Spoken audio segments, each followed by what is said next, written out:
भारतीय राजनीति में जब भी कोई बड़ा नेता नई पीढ़ी को जिम्मेदारी सौंपने की बात करता है तो सियासी गलियारों में अटकलें तेज हो जाती हैं। अगर ये बयान पिछले 12 साल से केंद्र की नरेंद्र मोदी सरकार के सबसे प्रमुख मंत्रियों में से एक नितिन गडकरी का हो तो शोर ज्यादा होता है। हाल में एक कार्यक्रम के दौरान गडकरी के मुंह से निकले कुछ शब्दों ने देश के पॉलिटिकल सर्कल, मीडिया और सोशल मीडिया में एक नई बहस को जन्म दे दिया। सवाल उठने लगा, क्या गडकरी राजनीति से संन्यास की ओर इशारा कर रहे हैं या फिर ये उनका कोई नया सियासी दांव है। बीती 23 अगस्त को नितिन गडकरी ने कुछ ऐसी बातें कही जिन्होंने हर किसी का ध्यान खींच लिया। गडकरी ने कहा, अब मैं ज्यादा काम नहीं कर पाता, जब कर सकता था तब किया। अब नई पीढ़ी को जिम्मेदारी सौंपनी चाहिए और मेरा काम में दखल भी कम हो गया है। गडकरी का यह बयान सामने आते ही राजनीतिक रिटायरमेंट की अटकलें शुरू हो गई। बात बतंगड़ न बन जाए, शायद ये सोचकर गडकरी के दफ्तर को तुरंत सामने आना पड़ा। सफाई देनी पड़ी कि गडकरी के बयान का राजनीति से कोई लेना देना नहीं है। गडकरी के ऑफिस ने स्पष्टीकरण जारी किया कि केंद्रीय मंत्री ने यह बात सामाजिक और शैक्षणिक कार्यों के संदर्भ में कही थी, न कि राजनीति के लिए। लेकिन राजनीति के जानकारों का मानना है कि गडकरी जैसे मजे हुए राजनेता के बयानों में टाइमिंग और शब्दों का चयन कभी भी इत्तेफाक नहीं होता। जब 37 साल से राजनीति की मुख्य धारा में सक्रिय और कुल 5 दशकों का राजनीतिक अनुभव रखने वाले नेता ये कहें कि मेरा काम में दखल कम हो गया है, तो उसके मायने गहरे ही तलाशे जाएंगे। नितिन गडकरी को राजनीति में करीब 5 दशक हो चुके हैं। 1970 के दशक में अखिल भारतीय विद्यार्थी परिषद से छात्र राजनीति की शुरुआत करने वाले गडकरी ने 1989 में पहली बार महाराष्ट्र विधान परिषद में कदम रखा। महाराष्ट्र में पीडब्ल्यूडी मंत्री के रूप में फ्लाईओवर्स और एक्सप्रेसवे का जो जाल उन्होंने बुना, उसने उन्हें हाईवे मैन की पहचान दी। इसके बाद वो महाराष्ट्र बीजेपी के अध्यक्ष बने और 2009 में महज 52 साल की उम्र में भारतीय जनता पार्टी के सबसे युवा राष्ट्रीय अध्यक्ष बनकर दिल्ली की राजनीति में दाखिल हुए। 2014 में नागपुर से लोकसभा चुनाव जीतने के बाद से ही गडकरी पीएम नरेंद्र मोदी की सरकार में लगातार सड़क परिवहन और राजमार्ग मंत्रालय संभाल रहे हैं। पिछले 12 वर्षों में भारत के नेशनल हाईवे नेटवर्क का जिस तरह से विस्तार हुआ, उसका श्रेय गडकरी को दिया जाता है। यह भी जाहिर है कि गडकरी की बेबाकी और स्पष्टवादिता ने कई बार अलग तरह की चर्चाओं को भी जन्म दिया। हाल में नागपुर के एक कार्यक्रम में गडकरी ने अपने शुरुआती दिनों को याद करते हुए एक दिलचस्प किस्सा भी साझा किया। गडकरी ने बताया कि कैसे वो राजनीति के शुरुआती दिनों में साइकिल और स्कूटर से पार्टी का काम करने निकल पड़ते थे।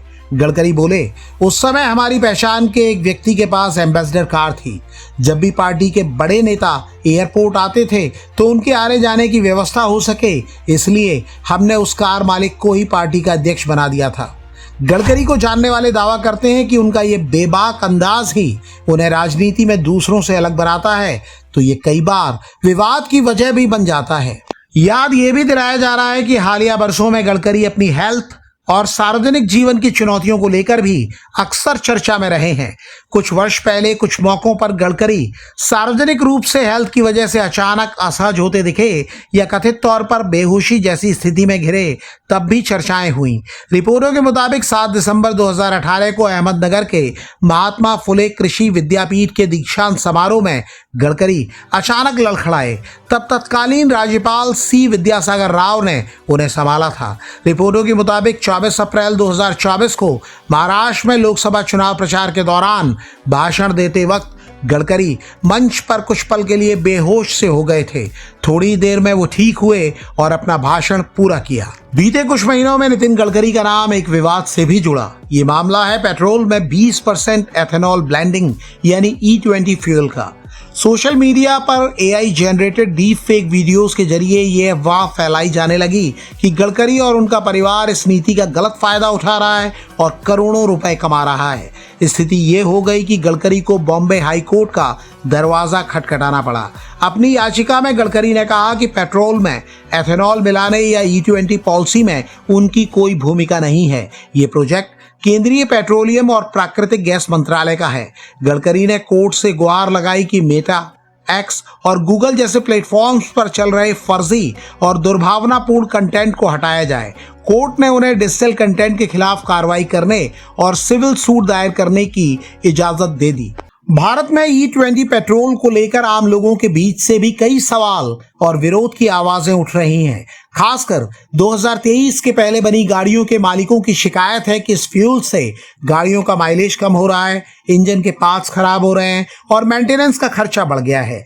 इन सभी आरोपों और सवालों पर गडकरी ने खुलकर अपनी बातें रखी। उनका कहना है कि इथेनॉल से गाड़ियां खराब होने का कोई वैज्ञानिक प्रमाण अब तक सामने नहीं आया है। गडकरी कहते हैं, मैं परिवहन मंत्री हूं और ऑटोमोबाइल स्टैंडर्ड तय करना मेरा काम है, लेकिन ईंधन का अंतिम फैसला पेट्रोलियम मंत्रालय करता है। भारत हर साल 22 लाख करोड़ रुपए का कच्चा तेल आयात करता है। एथेनॉल के इस्तेमाल से देश का लगभग 2 लाख करोड़ रुपए का आयात बचा है।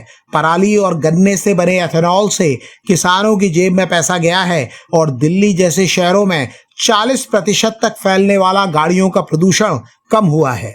गडकरी ने यह जरूर माना कि एथेनॉल की कैलोरीफिक वैल्यू पेट्रोल से थोड़ी कम होती है, इसलिए माइलेज में 5 से 6% का मामूली अंतर आ सकता है।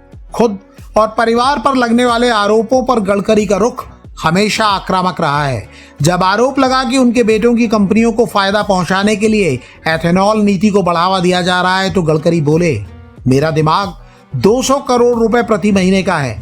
मेरे पास पैसों की कोई कमी नहीं है और मुझे पता है कि ईमानदारी से पैसे कैसे कमाए जाते हैं। गडकरी दावा करते हैं कि वो सुविधा नहीं, सिद्धांतों की राजनीति करते हैं। नेशनल हाईवे और एक्सप्रेसवे की गुणवत्ता पर उठने वाले सवालों पर वो कहते हैं, मोटे तौर पर रोड की क्वालिटी अच्छी है, लेकिन शिकायत और जांच के आधार पर बहुत सी कंपनियों को ब्लैकलिस्ट किया गया है।